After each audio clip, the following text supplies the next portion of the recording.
маанилүү күнүңүздөр менен бүгүнкү поэзия кечинин алыстан ага тартып келген аталарга таазим, алыстан ак элечек кийип келген апаларга таазим. Баарыңыздардын күнүңүздөр көңүлдүү улансын. Бүгүн поэзия сүйүүчүлөр, байкелер, эжелер баарыңыздарга жагымдуу жакшы маанай. Ушул кечени ачык деп жарыялап берип койгонго уруксат этиңиздер. Андан кийин агайдын өмүр баянын айтып бере турчу. Жаш акын ал деген фондунун негиздөөчүсү Индира Албаева эжебизди дүрбүрөгө кошалар менен козгобуз. Жүрөгүмдө үйүнө аттуу поэзия кечесинин коноктору, кош келиңиздер.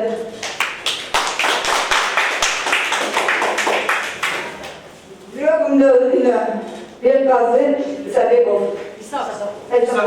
Түркү берет кыйнап келет жанымды, таңкы жел сулагандай тажымды, жан дүйнөмө бүрүк салып өрдүнө, жан далбастап жүрөк тыйлайт ыргактуу.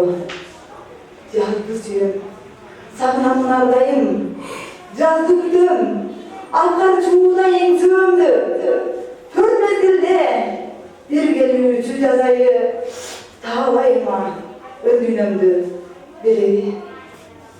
Пегасимди, ага жүрек учамын, пайдубалын, ыл дүйнөнүн курамын.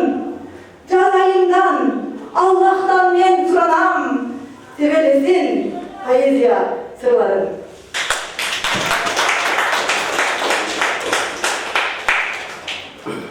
Жүрөгүмдө өрдүнө Тевен Бетасовдун окутатып, агай жөнүндө айтып кетпесек болбос. Агай ушундай чыгармачылык менен жүргөнүн небереси Бакина айтты да, атам кыз жазат, бир аз окуп жүрөт, анан чыгармачылыкка аябай кызыгат, жакшы жазган азары бар экен, мүмкүн болсо барып жакындан таанышып көрбөйсүзбү депчи.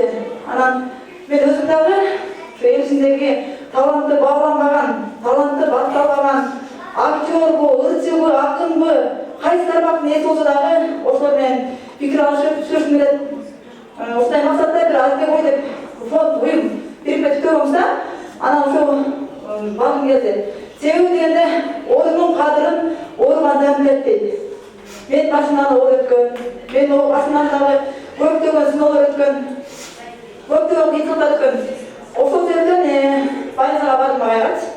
Агайга барып, агай менен жакындан таанышып, ушунчалык агай менен сырлашып, сүйлөшүп отуруп, анан ушу жыйнагын чыгарганда себепкер болсок деп колунан келген аракетимди кылайын агай. Ушундай күндү өткөрүп беребиз десек, агай жок, мен ал күндү өзгөгө татып бербесин дейт. Агай жок, өтөрүшүбүз керек. Сизге моралдык жактан колдоо керек дедим. Неге өтүп жаткан адамга жакшы сөз десиздер. Анан ушундай сөздүн негизинде кыздар балдар колдоп беришти, Бакина жакшыраак чыгап берди, Бектуруш агай колунан келген жардамын берди. Куттуктайм агай, деңиз кут болсун, агайдын өмүрү кут болсун, денсаулыгы таза болсун эң негизгисичи. Агайдын туугандары чыгармачылык жөнүндө жүргөн адамдар болгон экен. Мамет Каза ата, Нургазы ата, Бекказы ата баардыгы жазып экен. Тиги аталардын болсо көз өтпөткөндүктөн китептерге ылдам сыпаты болгон кесиптерде чыгып, ой жазган боюнча алып кетиптир. Бирекейден ырларынча китепке кошконго аракет кылдык. Агайдын эң жакшысы санжырасы кошулуп калды депечи. Негизи өткөндө былтырда бир китепке бир узун санжырасын чыгарганбыз да. Анан жет атасы эмес, өз атасын тандабай калгандар көп. Эмне басына да айткандай болгондо биз кайда карашыбыз керек. Агайдын уруктугу да чыгып калды. Балдарына ийгилик каалайбыз. Чоң рахмат. Эч ким оорубасын алаңда. Мен сол табактарда. Сиз көптөгөн сыйлыктарга татыктуу инсан экенсиз. Мен китеп жазып, ошо окуп чыгып атып карап атып көрдүм да. Өмүр баянды окуп коюна. Сиз бир аз экен, уруксат берсеңиздер. Исаков Бекказы 1949-жылы 1-апрелде Тянь-Шань областынын Тогуз Тороо районунун kızı Pazarman ayında Halvası'nın yüzesinde doğan. Armiyaya batkenden keyin 1970 yılı Kırgız Mamleketlik Medisina Institutuna ötüp 77 yılı Pediatriya Fakültetinin Ballar Kirurgiyası bölümünü ayaktagan. Özbek Doğu Doğuş Oblastlık Organasının Ballar Kirurgiyası bölümünde kirurg bolmaya başlagan. 1980 yılı büyükleri şartla baylanıştı. Tuğlu Özkönlerinde 9 Doğru rayonluk organasında pediatr, reanimatolog, sütbet ekspert, anesteziyolog bolu emekten Oşu ayda bu vakıfta emeklendirip yeni ağırlıklı hesabı çıktı. 4 balanın 12 neverenin süyüklü ağırlıklı soğudası. Şu ayda bu ayda şimdi gene 9 ayrılmadığında deputat olup 50 soğutun müzesi yaşlarda nasatçısı bolu emeklendir. Ayda köptüğün sıyıkların namları varken ağırlıklar bu ayda oynar. Anan biz sunuş kılıp şu azde koy fonduk fonçularından ayağı içinde olsa dahi bedeli sabilen şuna kuş boğa bu saçıp edilmişler.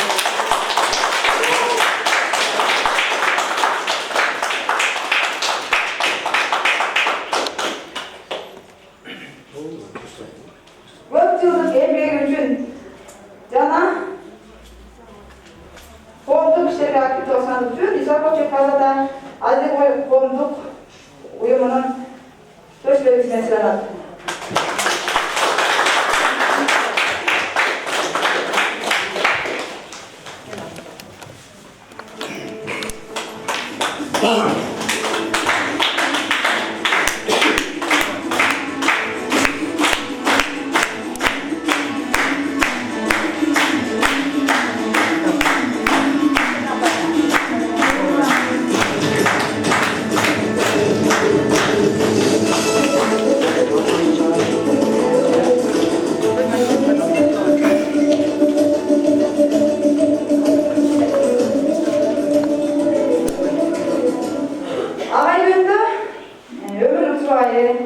Bir ayının süyüklü ardaktığı mügallimi edegez, bir kampanya oturmayacağız sürpesege.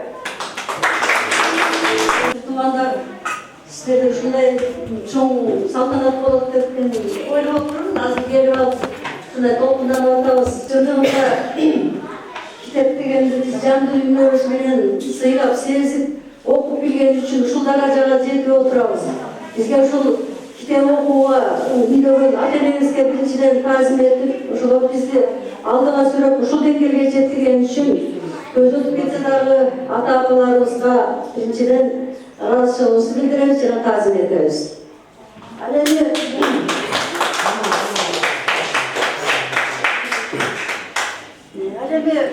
бекказыны менчилик билген эсим жок болуш керек. Анткени бекказынын биринчи сынчысы да мен биринчи бардык жагынан музасы кеңешчиси мен болушум керек.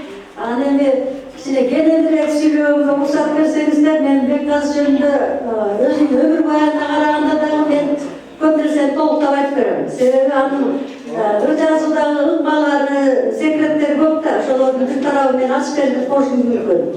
Биз ушул китеп жараларда жаралып жаткан кезде дагы biz kitaptın çıkanı 5. balayı olmanda сезип атабыз. Себеби биздин 4 балабыз болсо дагы şu 5-чisi өзүбүздүн тун балабыздай көрүп сыйлап атабыз. Жана ушуну жарыкка бергенде шунчалык сүйүнүп атабыз. Ал эми бул китепти жөн эле жерден жазыла бербейт экен. Бул кан жаны менен түн буюмусун бускан, өзү айткандай пегас минип алып hayattan aralagan yerden çıkanır bolup atat. Al emi alırdı, жазып бүтүган кайрадан аккарга чыгарыш, анан элге тартуулаган кезде дагы канчалаган жоопкерчилик, канчалаган ой толгоолор болгонун бекказы менен кошо отуруп мен сезем, билем ушунчалык кыйын экендигине көзүм жетет. Ошондой эле бекказынын ырларынан мына кайсы убакта чыгып калды, мен ойлойм. Балалык кезинде газеталарга жазып жүргөн экен, истен газета болчу да кезде, дуал газеталар. ошолорго бир куплеттен ырларды жазыш экен. Ал эми андан кийин токтоп калгандан кийин мына 1991 жылдан башталды го деп эсептейм. Анткени ошол жылы өзүнүн бир тууган уулу агасы китепте жазылып турат, Мамбетказы Исаков деген кайнагам көзөмүп кетти. Ошончалык чыган, жакшы, жалкар адам эле. Өзүбүздүн райондогу белгилүү, ошондой эле интеллектуалдуулугу жогору, келечекте көп түнтөндүргөн жакшынакай бир тууган агасы 47 жашында ушу кызматта жүрүп эле ушу бир жылга жетпеген ордун азабынан өтүп кетти. Мына ошондо абдан жогу катуу кайгырып, анан ошондо эле негедир эле ыр жазгым келип атат деп менден карандаш ручка сурай баштады. Анан эми ошол ручка карандашты берип жатып мен ишенген эмесмин. Бул ыр жазат экен деп. Анан чындап эле коюп койдум да анан ыр жаза баштады. Түндөсү дагы кээде сурма ручка менен карандашты коюп койдуп, жанына столду койтуруп алып, анан түндөсү да жаза баштады. Бул кандай деп мен өзүм кызыктай болуп аттым. Бул ырды мен тиги врачка чейин бардым, психолог, өзүбүздүн психиатр окууга чейин бардым. Казыр ыр жазып атам деп мен түшүнбөй атам, бул же ооруп калдыбы кандай, медициналык жардам керек болуш керек депчи. Анан кийин эле ал киши деле бул казыр жакшынакай эле ыр жазгысы келсе жоңгой деди. Анан айткандай эле жоңгой элем, мен айттым эми газетага чыкмайынча мен ишенбейм деди. Ошентип жеңиштүүсү газетасы, райондун газетага чыга баштады эле. Ошондон баштап демек ыр жазат экен деп мен бул кишиге моюнсунуп эмете баштадым. Анан эми ырларын кээде бул өзү кесиби медик болсо, анан мен мугалиммин, химикмин. Анан эле ырды жазат эле кайта кээ бир сөздөрдүн кыргызча сөздүн переводун менден сурайт да, бул кандай деп. Анан мен ал кыргызчаны деле түшүнбөйм, кээ бир катаал сөздөрдүчү. Анан ошентип ыр жаратууда көрсө булардын кандай десем, аурасы, психологиясы космос менен байланышабы деп калдым мен ошондо. Ошол жагынан ошол Кудай Таалам Аллах өзү сурагандай берет окшойт дагы, анан ошол кагазга түшүп, анан ыр болуп жаралат экен. Мен ошонусуна өзүм күбө болдум, жана андай түшүнбөгөн сөздөрдөн улам ушундай бир Кудайдын сүйгөн адамына ыр күйлөсү келе тургандыгына мен ишендим. Анан эми бул ырдын да сынчысы болуш керек экен. Анан мага сындатат, мен болсо жактырбайм. Коюп кандай деп. Эгерде ошол кезде жанында чындагында эле мына акындардан Асан Жакылов дейли, көп эле акындар бар, Акбар Рыскылов дейт. Анатай Нурканов сыяктуу атактуу кыргыздын акындары болгондо мүмкүн Бекказыны жакшылап сындап дагы жакшы нерселерге багыттап жиберсе, мындан да күчтүү ырлар чыгат белет деп ойлойм. Анан эми ал кезде өзү айткандай карып калдык. Ошол күчтүү ырлар келип турган сезимдерин багыттай турган акындар, жазуучулардын критикасы керек экен да. Анан ошол больницада жатканда бизге кечирип коңуздарбы. Индира Алмаева барып калды дагы, сиздин ырларыңыз жагат, жакшы ырлар жазат экенсиз. Сиздин ырларыңыз кээ бир акындардыкына караганда абдан терең экен, философиялык ойлор жатыптыр деп баалап кетсе, мен ушунчалык ыраазы болдум Индирага. Демек, ошондой өзүбүзгө өзүбүз ишенбей турган маалда Индира барып бизге жолубуздун ачылышына багып берип кетти да. Мен ошого сага терең ыраазымын айттым. Рахмат. Ушу больницага чейин барып бизге өзүнүн жол жобосун айтып, Бакенага дагы кошумча өзүнүн ой пикирлерин кошту. Андан тышкары Тоғызбұрық айтылар китебинен чыккан акындардын ырларын салыштырып, мен дагы поэзияга болгон үмүтүм жана өзүмдүн түшүндүгүм да тереңдей баштады. Мен башка акындардын ырларын мында түшүнбөгөн болсом, азыр башка акындардын ырларын окуп, ошолордон анализ жасап, менге деле мынчанчы катарда турбайбы деп, полкаларга коюп, Бекказдын деңгээлин мен уже баалап түшүнүп калдым. Ошондой эле жер жарылса акындын жүрөгү менен өтөт. Бекказдын ырларында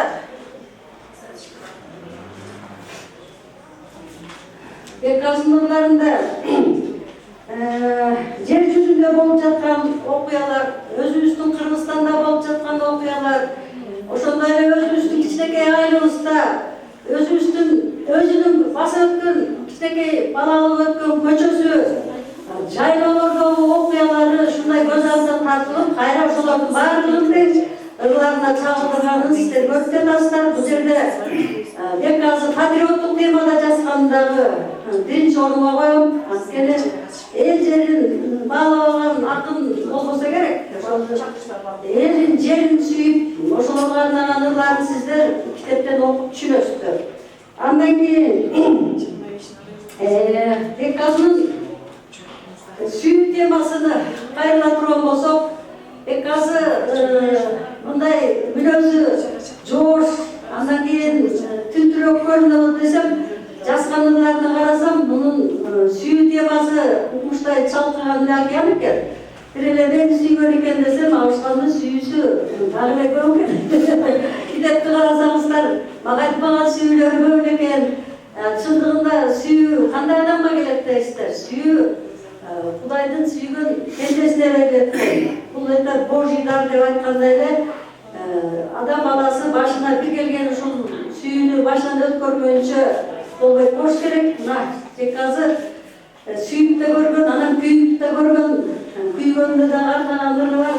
Акин деген кызыбызды өзүнүн менин курдашым эле сүйүүсү ошо китепте турат, эмне үчүн алданып калганы жазылыптыр. Ал эми мен болсо бек азыр сүйүнөт эле жүрөм, дагы эле сүйөт болуш керек. Эми балдар ичинде ушу сүйүү темасы болгондо эле биз экөөбүз ушундай сүйүшкөн, ушундай деп туруп ачыгын айтып беребиз. Мен деле өзүмдү декабрист катары эсептейм, себеби өзүм чүйдө шаарда өссөм дагы Абышкандын жери алыскы эч ким билбеген. Мен 72-жылы баргам, ошондон бери 50 жылдан бери ошол жакта жашайм. Айыл жерин жакшы көрөм. Бек азынын бир туугандары жакшы түшкөн кайын журтумду мен ушул күнгө чейин жакшы көрөм, сыйлайм. Анткени бек азылардын бир туугандары кайын журтум абдан интеллектуалдыгы жогору, ушундай бир ынтымактуу жакшы адамдарга туш келгенмен мен ыраазымын. Себеби апабыз ошол айылда Тоғызтор районундагы эң атактуу Богуштун биydин кызы болгон, ушунчалык аристократка болгон, 85 жашына чейин бизди келиндерди темирдей кылып башкарды, эч кандай кымтыгы жок. Атабыздын кайнатанын көзү өтүп кетсе дагы киши бизди эч кандай чайпалбай туруп, ошо 8 баласын тең үйлөндүрүп, жайландырып, андан кийинки небере чөбөрөлөрдүн чайын ичип, бизди зыңкылдап жакшынакай башкарып туруп анан өтүп кете берди. Биз жакшынакай өз деңгээлинде узатып алдык. Мына ушундай кайын журтум, кайнатам болсо молдо киши болгон экен. Мына ошол элдин жакшы батасын алса керек, соогуна калса керек. Исаковтар династиясы деп бизди абдан баалашат. Исаковтар династиясында ушунчалык жалпысына мүнөздөмө бере турган болсом, кичинекей бардыгы тең, дүйнө деп жулунбаган адамдар маңдайына келгенди көргөн, ошо эмгекчи, мээнеткеч, боорукер, бири-бирине ушундай кайрымдуу, ыймандуу болуп өсүп чыгышты. Менин Исаковтардын кайын журтуна мен абдан ыраазымын, балдар жакшы өсүп атышат. Андан кийин ушулардын башында турган Мамедказы кайнагам атын атай берели. Мына ырлар жыйнаган көрүп атасыздар, а кишинин көзү эртелеп өтүп кеткен менен ыр жазып жүргөнүн кийинчерээк билип калдырып көз өткөндөй сейфинин чыгып атат ырлары. Мүмкүн башка да ырлары болсо керек, аны таппай калдык. Азыр 2 эле ыры калган экен. Ушул 2 ыры болсо дагы байкем мазмунду ырды тандаган экен. Ошондой эле ага жараша обондо жазып койгон экен. Ошол обондуу ырларын бүгүнкү күнү биз ырдап, кайсы жерде болсо дагы ушу байкемдин атын өчүрбөй алып жүрөбүз. Ошондой эле алар жөнүндө айттык. Эми аккан арыктан суу агат дейт. Биздин Бакенабызда ушул аталардын жолун жолдоп ыр жасат окшойт деп калдык. Үч атама деген ырын кошо китепке киргизип койдук. Бакенанын кандай жакшынакай ыр жаратканына күбө болбой турабыз. Мына кичинекей бүчүр болсо дагы кичине ачылып келаткан экен. şu ataların жолдоп эртеңки күнү биз дагы сыймыктанып ушу Бакенанын ырлары деп дагы көптөгөн ырларына көп окшойбуз. Аталардын жолун жолдо ошо мына Бакена чындыгында биздин Бекказынын агаларынын аталарынын баарын ачып турат. А кишилер улуу эки атасы тиги бир капталына одорлоодо болуш керек. Арактар разы болсун. Аларга койгон гүлдестеси, ырдесте болуп ушун менен эртеңки күнү келечегине, балдарыбыздын жолдоруна, тилектерине баа бере турган адамдарыбыз көп болсун.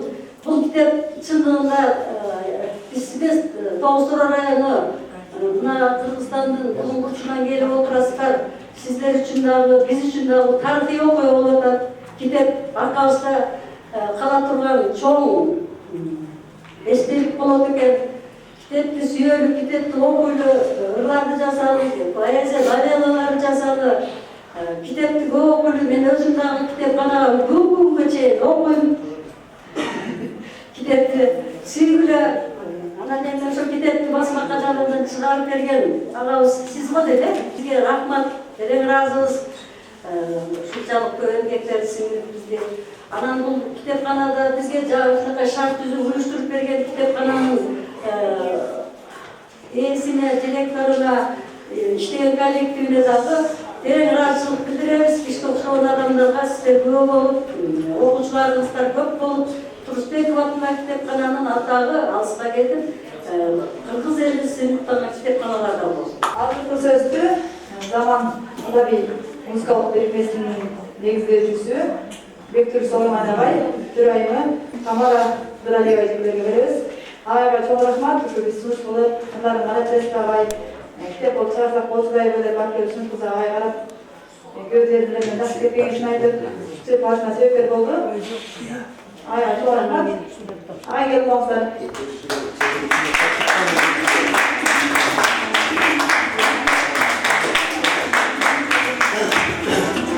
Жеке өз башыман өтүп жүрөт, башкалардын да байкап жүрөм. Илимдин, адабияттын, маданияттын ар бир өкүлү кайсы бир жашка толгон юбилейин же илимий адабий чыгармачылык кечесин өткөргөндө мактоолорго маарайт. Өлө учурларда болбосо ошол күн өлө макталат да. Мен билем, бүгүн сиздер Кенжегазы Исаковду өлө мактайсыздар. Мактоо дайым эстип жүрсүн. Ошон үчүн мен башкалар айтпаган нерселерин айтышка аракет кылайын. Кызыгыраак болуш үчүн, мындай отуруш үчүн. 1985-жылы 4-ноябрда советтик падыша Михаил Горбачев Турдакын Усмалиевди кызматтан алып, Абсамат Масалиевди койду. Абсамат Масалиев күчү дегенде эле ошо маалда Советтер Союзу боюнча өтө таасирдүү, идеологиялык эң күчтүү орган болгон Жазуучулар союзунун жетекчилигин алмаштырыштан баштады. Чыңгыз Айтматовду койду дагы Теңдик Аскаровду бошотту. Жоло Мамыт Торунбасар кылды дагы Муса Жаңгазиевди бошотту.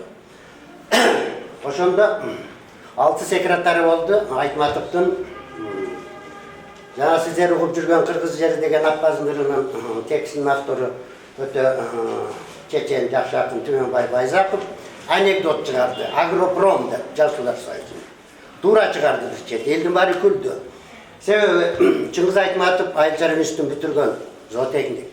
Анын биринчи орун басары Жолом Мамытов дагы айыл зоотехникин бүтүргөн. Үчүнчүсү Асан Жакшылыков айыл институтунун гидроэнергетикасын бүтүргөн. Төртүнчүсү Өскөн Даникеев политехникалык институтун бүтүргөн. Кыскасы Адабият институтунун же филология факультетин бүтүргөндөрдөн Айырлы Камбаралы Боғулук менен эле кеңешчиси болуп калды. Башкалар ошон үчүн Агропром деп атка койгон. Bunu aytайын дегеним, демек жазуучу болуш үчүн сөзсүз милдеттүү түрдө адабий институту же филология факультетин бүтүшүнүн кажети жок. Буга биздин ошол азыр аталган Айтматов баштаган залкаларыбыз далил болуп берет деп ойлойм. Экинчиден байкаганым ушу китепти редакциялап атып, бул Исактан тарагандардын баары эле таланттуу экен. Мен баштагынан окуп барсам, Етегin dinisi de oğunu da çıkaradı ki, onun da iki oğunu var, Nurgazı, İsak'ın. Bunlar vardı da talant dökende. Kence Kazağan'ın kişine Bek Kazağan'ın sinemesini ayta keteyim. Bu kişi oşu bırak çeken öte tüşüktü oğul işte жүрген adamcağını men alışıp жүрген uşun çakılını vurup keçik bolsa da kitap çıkarttı, kitabımız kut bolsun. Ben ilgili yaşımda bir okugan söz var. Atağı alamdı jargan Isaac Newton degen alım bolgon. Uluu fizik bolgon. Oşonun bir sözü var. Kitap bul uzak yıllarga berilgen investisiya degende. Newton doğru aytkan dep oyloyum. Bugün bazar aralap жүрüp, mınday lakap söz okudum. Saviz 100 somdan çıkıp durayım, daha kütülöt eken aldı jaka ketти. Buga Sadır'dın Saviz degen lakap koyuptur da. Anan bu Kence Kazağan, Bek Kazağan uşunça yıldan beri Kence Kazağan içine uçuraş vardı. Oşo keçim sırayım anlaşılsam. Uşunça yıldır emgegi, kitap degen intellektualdık çoğun baylık. Sadır'dın Savizi 100 som bolup atkanda bir kile Saviz. O kitapga intellektualdık baylıkты alsanızlar. Köründüğü deysizler ve akısı deysizler ve satıp alsanızlar. 5-6 gün burada bir toyga vardık. Jön koyup koşup hareket kalıptır. Bu kitapты oşol adamды sıylagandık dep men düşündüm de misal. Tak. Anan 24-nji memde aytayın. Toğusturudun özü tarınbağızlar berде toğusturuluklar oturasızlar. Men okuttan bolum. Toğusturudun kudalarım var. Degендей. Toğusturudun özü mınday ilimde, adabiyatta, madaniyatta Resultan dengeliğe çıkan insanlar жоқ. Мындай байкалганда да белги конушуңуздар акталада жаман көп. Тоголок молдосу баш болуп алып жаман көп. Булар көп. Анан ушул акталардан болочокто Тоғустурудун болочокто Тоғустуру асманынан эле эмес, Кыргызстан эле эмес, Борбор Азиянын асманында чолпон жылдыз болуп жанчу Гава Розматов деген жигит бар. Отырат мен атай чалдым. Тоғустурдун Ленин деген айылында 1970 yıl tuğulgan Türkbay Çuqaba.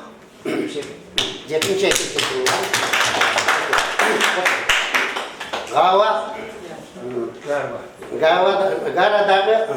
Garadağı Aytmatov Mamutov Жақшылықтар оқшып Байчар өсүн бүтүргөн экономист.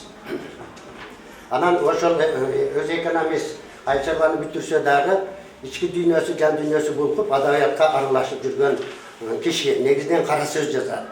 Gava okuyan kitap az ele kaldı. İlgeri Sercan Cigit ve Sen Türkülü kitap aytkan. Tomul Muştayı var, bunu okuyan kitabı yok. Şümşük degen. Oşo çaktı bu dili okuyan kitap kalmadı. Oşo için ben Azyan Çolkon'da Cançu Cıltız bulup dep aytып atamın. Atay uşunu çakırdık. Sebebi Toğustur'un Nesla Bedasını жазғанында katçıkansın.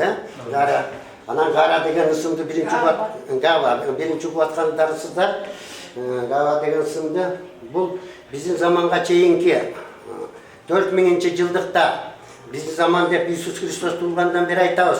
2021 yıl oldu İsus Kristus. Andan murunku 4000 yıldıkta periştelerдің padişası bolğanda, padişası. Uşul ısımda.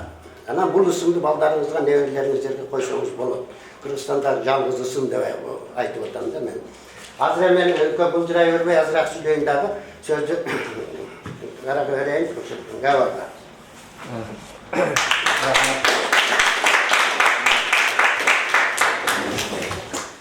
Өтірге мұқтап қойдыңыз, ошо атқа татып болуы деп жүрөбүз.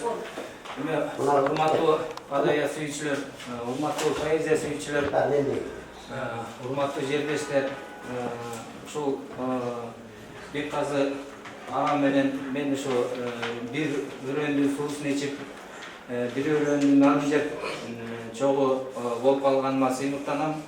Анткени ушу китептин электрондук варианты 4-5 күн мурун эле түштү. Абдан карап чыгып, андан мурун бир убактым болбой карап дегенден бир убактым болбой калды эле. Өтө маанилүү бир айтпачу бир жакшы bir fraza deyibizbi, je bir kayırt deyibizbi, je bir жүрөгүбүзгө ала турган bir баягы куплеттегиси абдан көп экен. Муну мен эле тиги Евтушенконун ырларына салыштырдым, агайдын ырларын. Прохоровдун бир жанагы адабият жөнүндө жазган жери бар, ошого салыштырдым агайдын жазгандарын.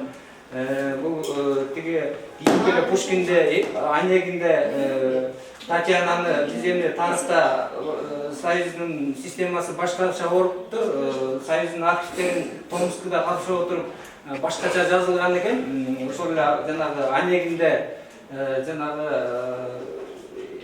Татьяна конокко барып атып тажады деп атпайбы, жана графтар барып алып, эми графиняларды алгыс сулуу болсо чакыра берсе керек. Анан ошо Пушкин ошону жазып кандар, ошол Татьяна конокко барып тажады деп. Анан ошол система кыргыздарда деле кетет эми. Тойлор болсун, жакшылык болсун, ушундайлар болсун. Бирок кем барды гүл азык, муң азык, жан азык болса, ушундай адабий тойлор болуп турса жакшы да. Анткени бул азыр илимий технология улам-улам күндөн күнгө өсүп атканы бизге бир чети жакшылыкка алып барат, бир чети баягы адамдын жан дүйнөсү баары бир канааттандырарлык кийинки келечекте өтө күчтүү бир багыт болуп эсептелет. Биздин ушул адабиятыбыз, маданиятыбызды ушундай аркылуу гана билдирип, анан элдүүлүгүбүздү, нарықтуулугубузду, бир эгемендүүлүгүбүздү сактап алабыз. Анан агайдын ырларында байкап бердим, жеңем айтып атпайбы, тиги мага дагы башка арнаган ырлары бар экен деп. Эми сүйүүнү жазбай койгон акын жок. Баарыбыз эле ушу сүйүүгө, махабатка, тиги арзуу темасына асылып жатып калабыз чындыгында.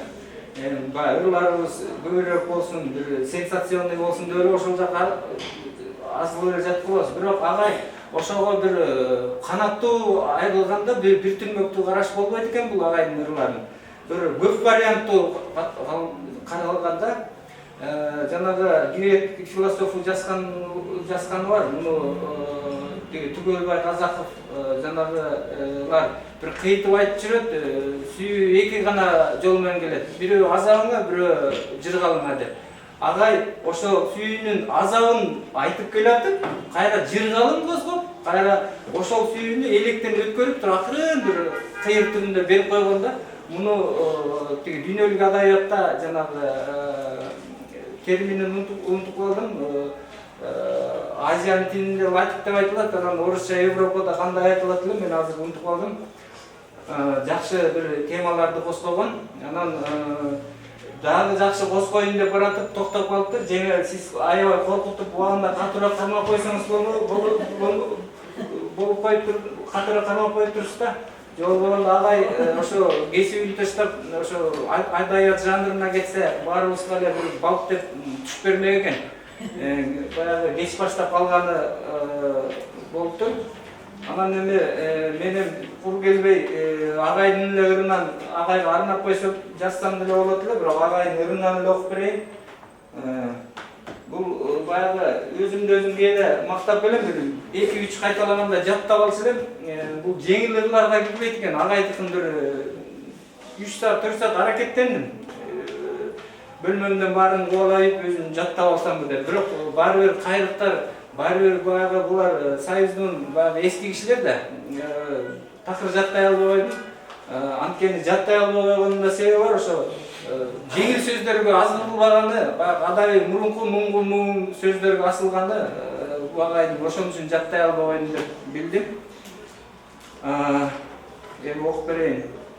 Беккасы Издаков, айылымдагы менин көчөм.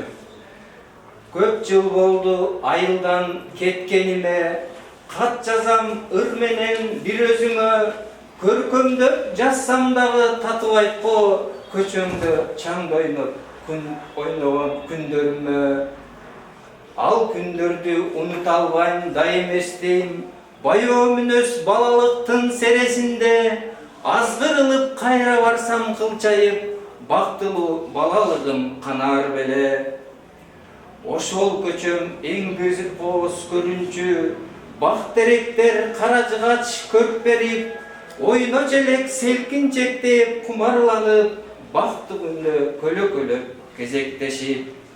Бүгүн болсо бак теректер көрүнбөйт. Açık köçö korolonup tosulgan, boz çopodon jabıstanдар buzulup, ак örgölөр katar kurulgan. Azır bolso jarık berip köçömö, jarkıragan şam çıraktar koyulgan. Aylımdağı menin köçöm özgörüp, жүрөгүмдүн толтоосунан орун алган. Кагылайын айылым өскөн көчөm, erkelетtiң, жеткирдиң чоңойдум, эселеккес балалыгым артта калган, кайра келбес жаштыгыма толгондум. Эселеккес балалыгым артта калган, кайра келбес жаштыгыма толгондум. Aylımdağı menin köçöm, Bekkazi İsakov.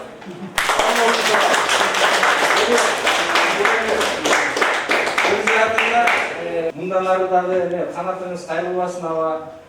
Мындан ары да ишиңиз ийгиликтүү болсун. Мындан ары да калемиңиз колдон түшпөсүн. Жазып коюу, билим алуу эч убакта кеч эмес. 80-90 чыгарылгандар бар. Баягы үй бүлөгө элге жалган сүйлөсөңүз дагы битегиңиз ушул накта боло берсин. Жеңеме калпайтыңыз, бизге калпайтыңыз, битепке калпайтпай дайым жүрө берсин. Дайым ушундай жаркыраган күндөр, ушундай адайы кечелер көп боло берсин. Ушундай адайы кечелерде жолдук жүрөлү, өмүрүңүз узун болсун. Дайым бар болуңуз аба. Амара Дранелиевич. Куш келиптер баарыңыздар бүгүнкү жакшы кече болуп атат. Бул адайы чыгармачылык кече деген чындыгында азыркы убакта абдан жакшы. Баарыбыздын суудап турган убагыбыз адайыга. Эми бул тойкана болуп, тойлор болгонго караганда мындай кече жакшы да. Агайдын мен чындыгын айтыш керек, китебин окуган жокмун. Анткени шашылыш азыр болуп келдим. Мен заманауи чыгармачылык бирикмесинин төрайымы болом. Агайдын азыркы гарба окуп аткан ырында эле канча маани жетет. Айыл жөнүндө ар ким өзүнүн туулган жерин сагынат. Туулган жерде, ошол жерде балалык күндөрүн кимдер гана сагынбайт. Агай балалык күндөрүн ошол кездеги жашоону, ошол кездеги камдардын баардыгын кайра алмаштыруу эмесине азыркы жашоодогу эмеге салыштырмалуу ыр жазган экен. Азыр угуп атканда абдан жакшы. Агай ийгилик каалайм, ден соолугуңуз чың болсун.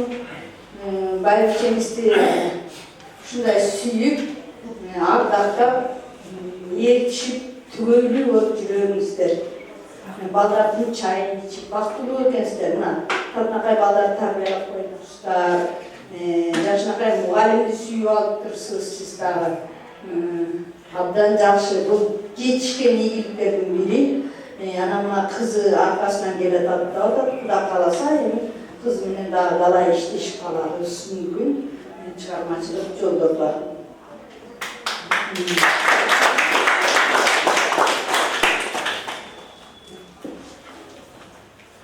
Zaman adayı birikmesinin 2001 жылдын мыкты калемгери Bekkazi İsakov агайыбыз грамота менен сыйлаган.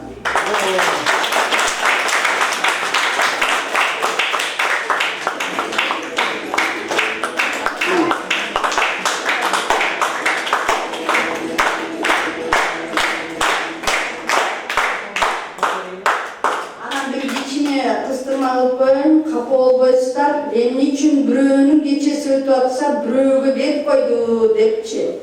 Бул агайдын кулундары экен, айылында чоңойгон бала экен, гарба. Ошол айылында элинин көзүнчө кадын кошо көтөрүп коеюн деп ойлодум. Анткени бизде заманда бул бала дагы келечеги кең, жана агай айтып өттү чыгармачылык жолдорун Gel bakalım.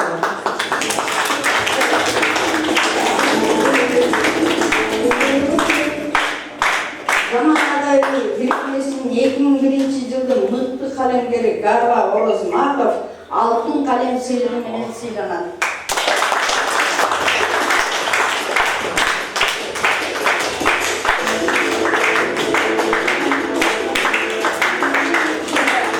Алтынға жалатылған ручка бар.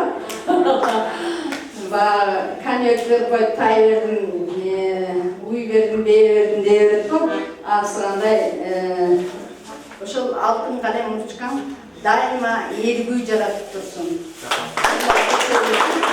Менин эрким сенин да кечиңе келишсин. Баарыңыздарга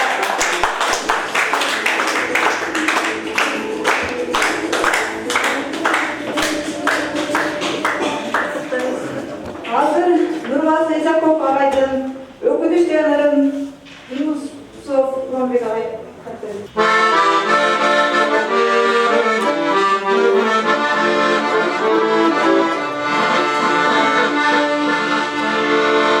Özgürlük turmuş münüzdü Özümsüz dalay gün öptü Öpkündü istep sağınır bay öpünüp ezip gün öptü Öpkündü istep sağınır bay öpünüp kıynap gün öptü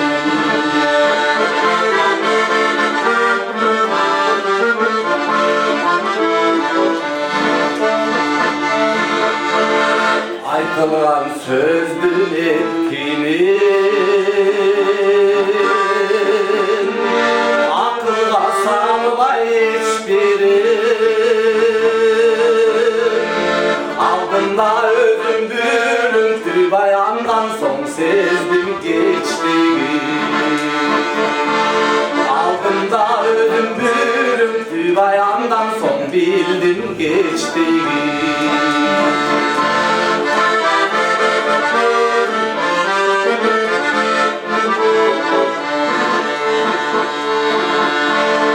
Sınadan ömür tazara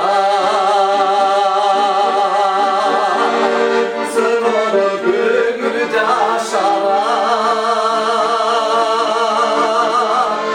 Oşondan deri gel atamay özümdüm özüm cazala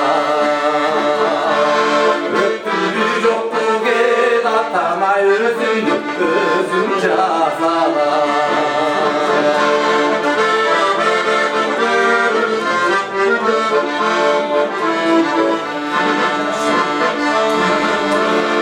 Getirdim hata göbeli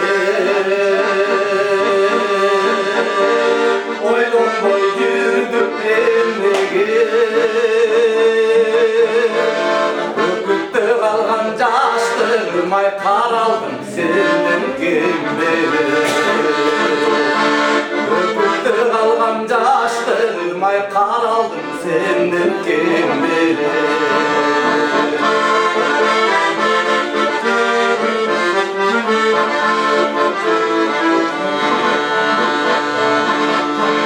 Öttümün bizden cel gayrı Kolunay anda gök cayı Aydındı sezdim geçir cingay adaştan candan emnayı Aydındı sezdim geçir cingay adaştan candan emnayı Aydındı sezdim geçir çiğnay Adaştan canda emnayı Bulur Bekqазы агайдын енесі Нурбас агайдын калемине оғылда таныгы болду.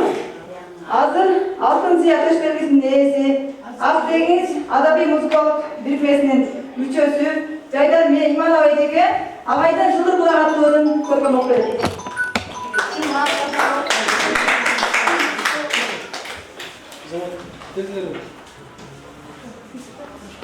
Саламатсыздар. Бүгүнкү Бекказы Исаков атанып Ырмайга чогуу отурабыз. Бул Бекказы Исаков ата ушу урпагы кем кызы Макена ушул Макена менен биригип ушул бүгүнкү Ырмайганын чыгышына кичине да болсо салымыбыз бар деп ойлойм. Бекказы атаке апа şu бүгүнкү ырмайганыңыздар құтты болсун. Сиздин жүрөгүңдө ырдүйүндү аттуу жашынакай şu ыр китебиңиздин ыр жыйнаңыздын жарыкка чыгышынан чын жүрөгүмдөн куттуктаймын. Сизге эң негизгиси мен сол каалаймын, байкичеңиздер кылан кыярбай узак бак өнөктүү өмүр сүрүңүздөр. Анан мынакей бүгүн баары сизде ушул жерде отургандар сиздин уктугандарды тилеймен, анан поэзия сүйүүчүлөр чогуу отурат. Бул өтө айтып кетишти, агай эжекелер. Чынында той мааракелерден дагы бул адамга руханий мындай жан дүйнөгө азык берген ушундай ыр кечелер көп болсо баары ушунчалык жакшы болот дейт. Куттуктаймын бүгүнкү ырмайганыңыздар менен жалпы. Атанын ырмайганы шылдыр булак. Шылдыр, шылдыр, шылдыр булак. Шылдыр агып оон салат. Улап төшөп тымшап турсаң, жан дүйнөңү козгоп турат. Суу башаты шылдыр булак. Сезим отун жандандырат. Суу саанда ичип көрсөң, соосуң канат жер жазылат. Муза созуп шылдыр булак. Моокун танып жерди жазат.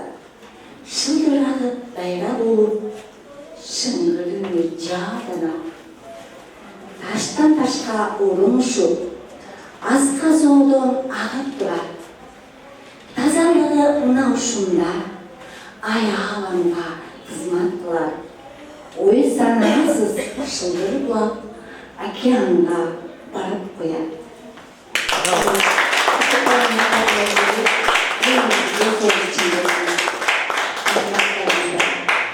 Ирпесинин мүчөсү Жеңишбек кызы Айзерек Окпесин.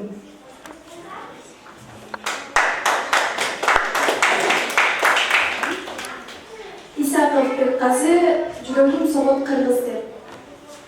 Жашап келген жашай берет кыргызым, жер жүзүндө жанып турган жылдызым. Ал муздактан аты чыгып дүйнөгө ал манасын дактап келген кыргызым. Кыргыз деген атымдан мен айланам. Көк тиреген ала тоомдо жашаган. Жер соорусу асыл ыйык теңир тоом. Жаз келгенде жашыл кымкат жамылган. Жылдыз көппү, кыргыз көппү ким билет. Кыргыз десе сен деп согот жаш жүрөк. Жылдан жылга көтөрүлсүн кыргыз деп, кыргыз туусу бийиктерге жер берет. Агай сиздин багадардан жакты, өзүнүн окумандарын тапкан китебиңиз байсал болушун каалайм.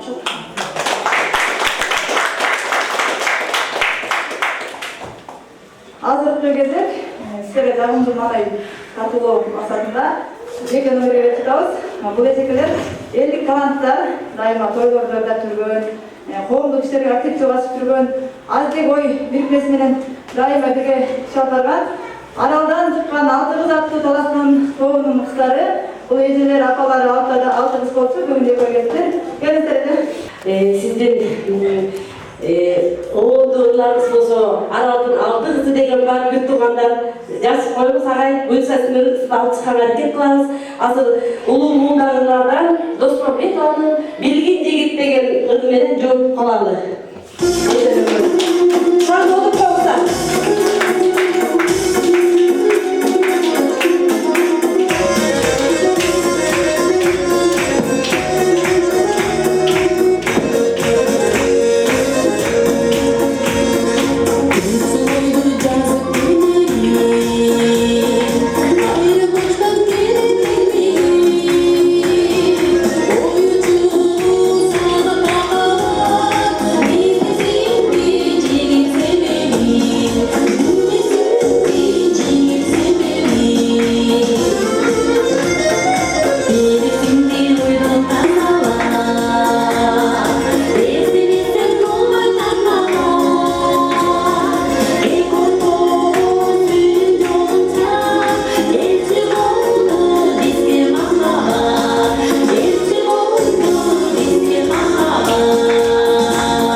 Pahlivanın kalemine tanıdı.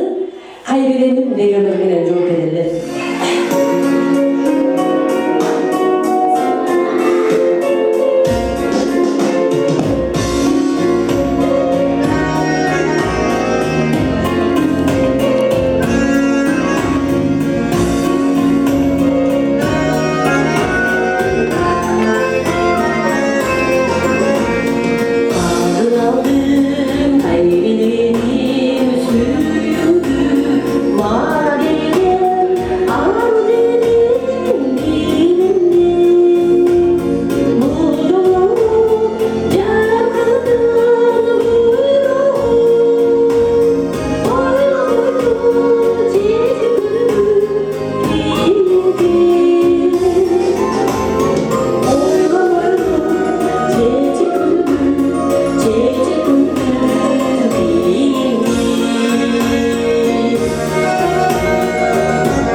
Biz bugün aябай сыймыктанып атабыз кездерде мондай китебинин бет ачылышы менен кезде сыйлыктарыңыз кут болсун. Бул китеп биринчи эле болсун, биринчиси болсун. Мындан ары дагы сиздин талантыңыз өркүндөп эле өсө берсин. Дагы жана балдар айтпадыбы 80-90 деле жазылат экен депчи. Анан чындап келгенде биз мындай киши айтып кетпеди, көп таланттар убагында барып калбай калат экен. Алыс барбай эле биз деле барып калайлы. Кезден буну жазат, той жеп отурганда ой мен деген сериалды жаздым эле деп өрүн окуп берет. Аны түшүнсөк түшүнөбүз, түшүнбөй калсак түшүнбөй калабыз. Ошондой эле барып калбаган өз арабыздан эле болуп калып атпайбы. Анан бүгүн монтип ошо бүгүнкү кечени уюштурган сизге рахмат.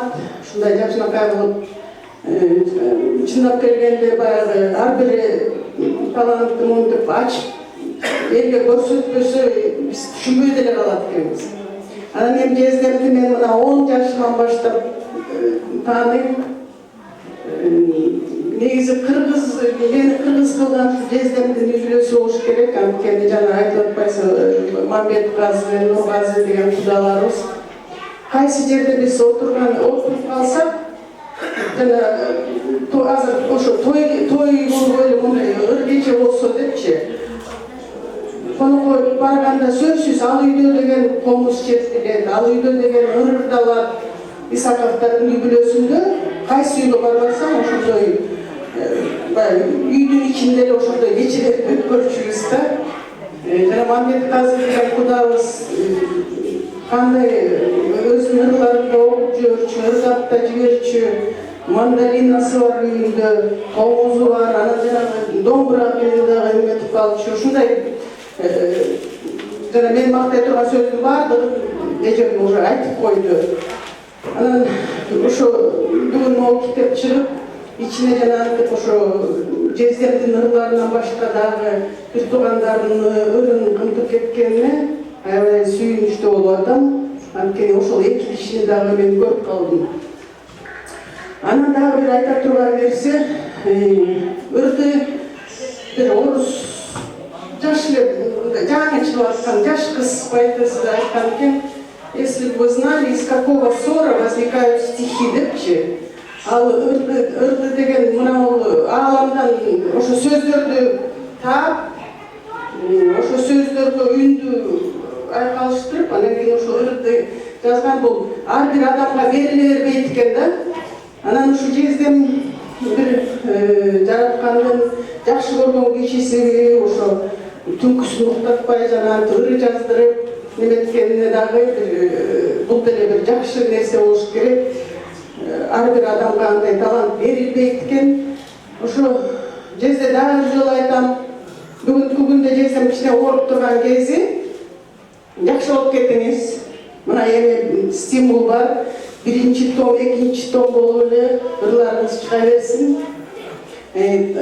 Жана дагы бир суроо болуп калды. Эмнеге ошо жездем ошондой ыр жазып калды? Мен ойлойм, Тоғызтуронун өзүнүн эле жери башкача, атмосферасы башкача. Баягы тогуз жагынан тоо тору алтын чөйчөк болуп турат. Природасы өзүнчө бир керемет.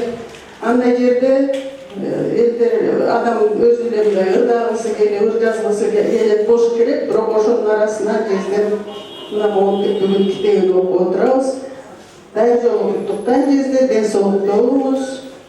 Эжем экөөңөр дагы көп балдардын жакшылыгын көрүңүз.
toplumdan turam.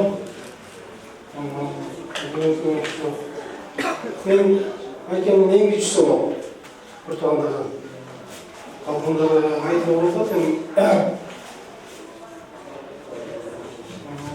ne diyeyim ben toplum tatlıyorum şimdi. İşte ayet bekliyordu. Cennet-i Ruhu oturup şimdi yemet oldum. Biz daha şu Aykemin jengim aytып oturgандай biz daha işte Aykemin ırдап тойлордо эмес жаштын ырдап ырдагынча мына ушундай эме маани бербейсиң да ушу эме поэзияга кирбегендей маани бербейт экенсиң. Ошо биз жана окуган эмеси мен отуган бир киши окуган ырларын ушуну эметип аябай эметип атам. Bir geçen sohbet olsun mu ki?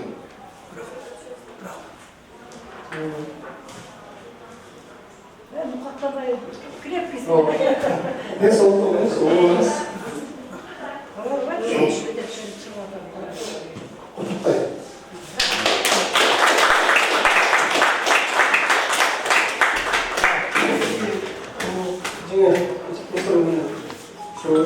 İşte Mekke'de benim gidesinde o kızıma şu emeği makinelerde bir emeği koyuyorum.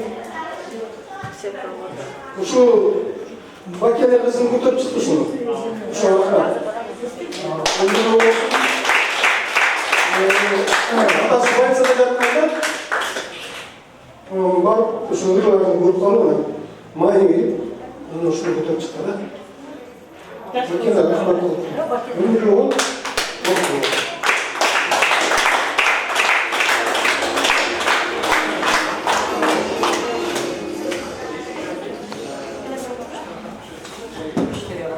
Hazır ağayın daha geçen almasın. Zeydan Meyman'a yüzeye bakın muhtar başına.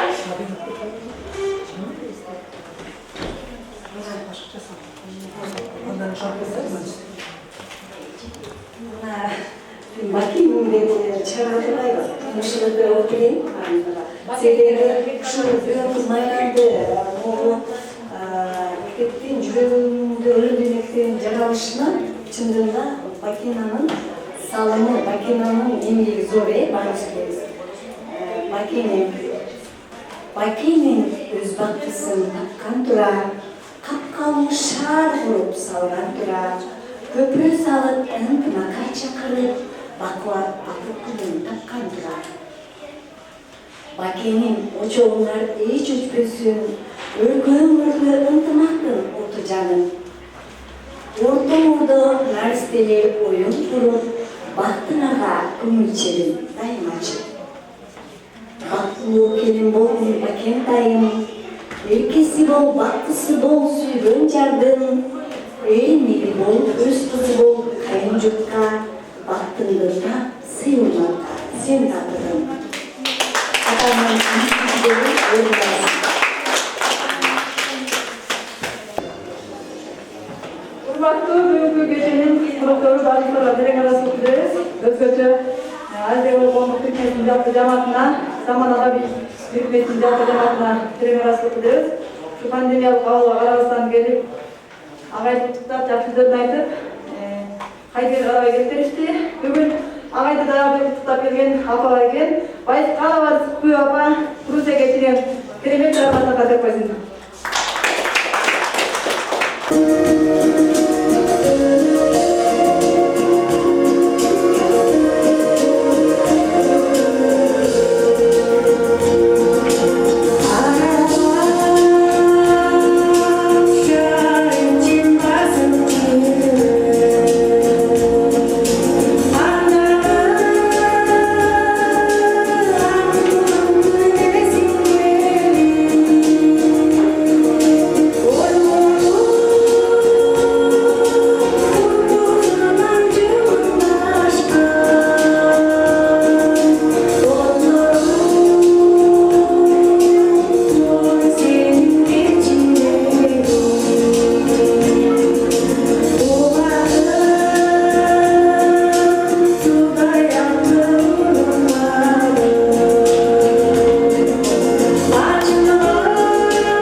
ағайын өзіне берген.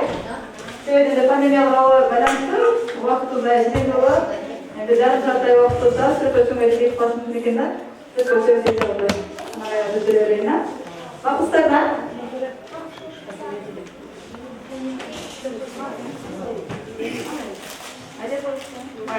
Құрметті қонақтар, поэзия кешесіне келіп, нағашығым ашық беріп, көңілді көтеріп, отырғандарына терең разымын.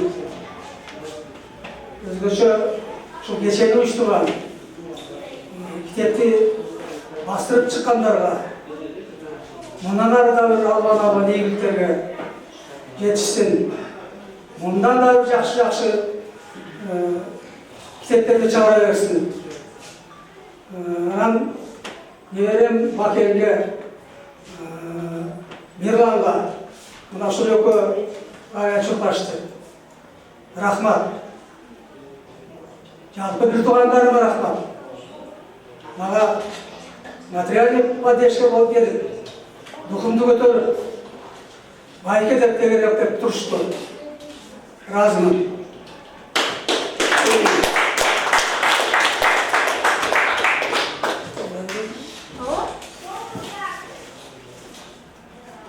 Жайлап ойын тикпесе, жадырап қанасан içпесе, айтшы жол толық қағазды толық қағазды, арысын адырлап өтпесе,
Bakendin kaynesi İstanbul'a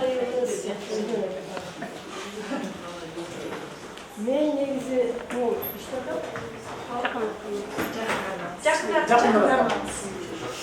ben kazının bütün kantaydesin. Benim ecem olsun ben kazının apası. Bu kişileri ben ayrı çıkanımda sistemde ecem dayanacak sizlerce ecem dayanacak ecemde dayanacak moda et annemde muhalif olacak. Bu kişilerin ilk seviyesini bahsediyor. Müzikallarda çalışıyorlar. Mesela için makinedeki oturan canlıları ırçıkalıp orta yerlerinde yüzleri de çarpıntıda. Mesela için ayağını durmayınca Celavas'ta arkada toytun topluluklarda dost tanımlarında gösteriliyor. Annem bir özünün kudan boyut kaldı gayrı jeğenim de Nurgazidagi özünün vaqtida o'zi musikant bo'lib qoldi. O'sha musikant o'zi ырчыгатчы, кайра оюн чыгарчы ушундай киши edi. Ularning семьясының басы musikant. Бекқазы болсо Советтер Союзунун ичинен Кыргызстан Академия Советчида сен сөзсүз ушуга окушуң керек. Ким базарышың атасың, эмне окушуң керек дедим. Бул мезгилдерде туура өзүнүн бакытын бере албай болгондо Бекқазыга медик окуйсуң, медик болосуң, барсың, дарылайсың, ооруп калса сен дарылайсың деген темада болду.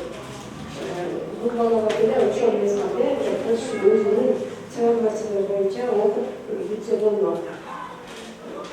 Мен Бекқазыга кичинекей кезден бери экөөбүз чоң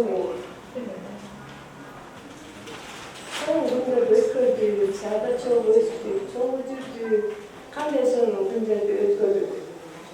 Бекқазыга чын билим менен бактылуу жашоону дагы сен эч кандай маалыматсың деп өтүп атпайсың, соксоонун. Ойлогон киши ырдай албайт да. Бактылуу болсун, тилегине ойлогон максатына жетсин. Мен Бекқазы менен сыймыктанам. Бекқазы менен туура экөө бактылуу турмушта жашасын. Бала чакасы дагы ушул Бекқазынын заты силер дагы чыгармачылыкка жаштар берет да. Ар бир ата-эне баласын жөн эле мүнтүлө түртүп берген, сен барып сөз иштеген мугалим болосуң, сөз врач болосуң керек. Ошол өзүнүн бара турган багытына эмдеш керек. Жөнүнөн түргөндө канча жолу айтып атты, ырдылар чыгып атат, ырдап атат, мисалы үчүн македен ушинтип комузу менен ырдады, кажы менен ырдады. Эч ким маани берген жок да, түк көргөн жок. Бир күнү эле фокустан түрүндө кичинекей эле начка алды. Ата кандай сен денсаулыгың жакшыбы? Жакшы болуп калдыңызбы? Алтын мен азыр сен менен ырчыгадым, жок беребиз деп после кысылып калды. Анткени деген өзүм дагы андай өргөнөсүн жашаган адаммын да. Бул сразу келе калып эле атам мен чыгап бериши тегиздүү деп эле бул кичинекейбиз. Ошол нерсени баштап калды да мектепте. Мага чалып электронде. Тайын мага жардам бериңизчи. Мен кайга барарымды билбейм, тиги барайын, бул барайын. Мага келбесин деген түшүндө жайдар бар. Жайдар акын өзүм. Men Allah'ın razıyım. Güneşin cennet üzerinde Kuday'ın zorluğunda seni çıkıp kaldı. Ben onun razıyım. Çocuğun sırrını altını Cevizor'un için olsun istemiyor. Kuday dediğin senin artan mı? Artan mı? Şöyle güçlü adam yapalım. Sözünü o zaman da size geçirmeler dedi. Neyse farklı oluklar anlayın.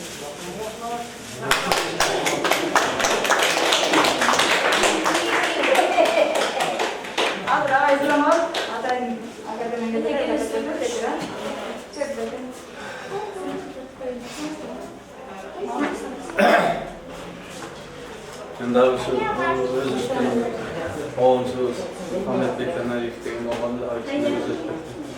Osanın aldıktan ulu makalat деген sağlasına tarafı.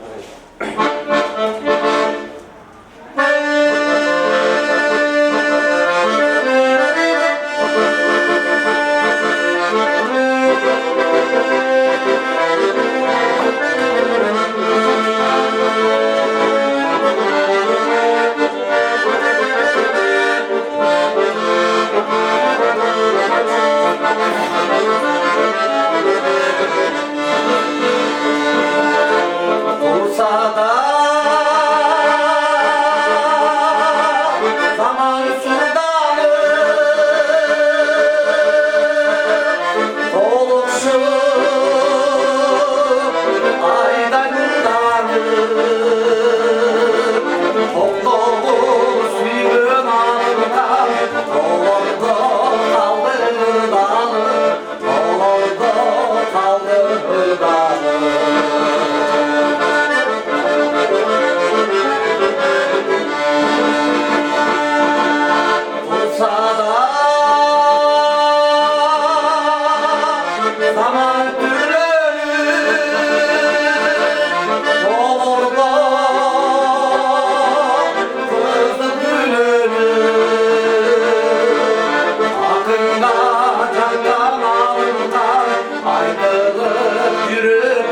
dönüp, tırdalıp, jürüp,